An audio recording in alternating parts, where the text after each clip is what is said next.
తన ప్రజల మొరలను దేవుడు తిరస్కరించడు.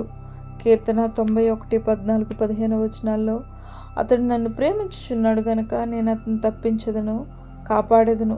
అతడు నాకు మొర్ర పెట్టగా నేను అతనికి ఉత్తరమిచ్చదను.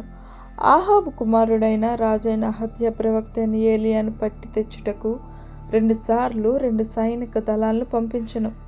గనుక వారు వచ్చిన ప్రతిసారి ఏలియా, నేనే దైవజనుడినైతే పరలోకం నుండి అగ్ని దిగివచ్చి మిమ్మల్ని దహించునుగాక అని ఆ సైనిక అధికారులతో చెప్పెను. ఆ 2 మార్లు కూడా ఏలియాను బెదిరించిన వారిపై శిక్షగా పరం నుండి దేవుడు అగ్ని పంపించెను. దేవుడు తన బిడ్డల క్లిష్ట పరిస్థితుల్లో ఉన్నప్పుడు వారిని కాపాడునని మాట మనము తప్పక గుర్తు చేసుకొనవలెను.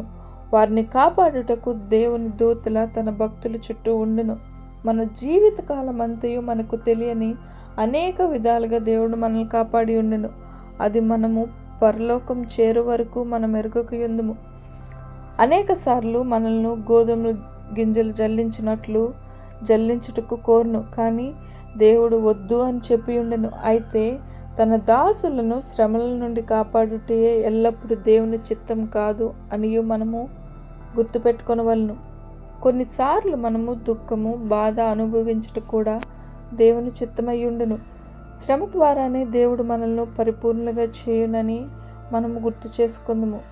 హెబ్రీలకు రాసిన పత్రిక 11:32-40 ఈ 2 విధాలైన దేవుని చిత్తము ఉదాహరణతో వివరించుచున్నది.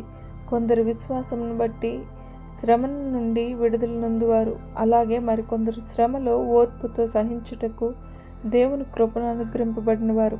దేవుని చిత్తము ఏదైనను అనగా అద్భుతంగా మన బాధ నుండి అద్భుతంగా విడిపించుట అయినను, లేక మనం ఆ శ్రమ ద్వారా వెలుచు బాధను సహించుటకు అనుమతించుట అయినను మనం ఆయన యందు హృదయపూర్వకంగా నమ్మకించవలను.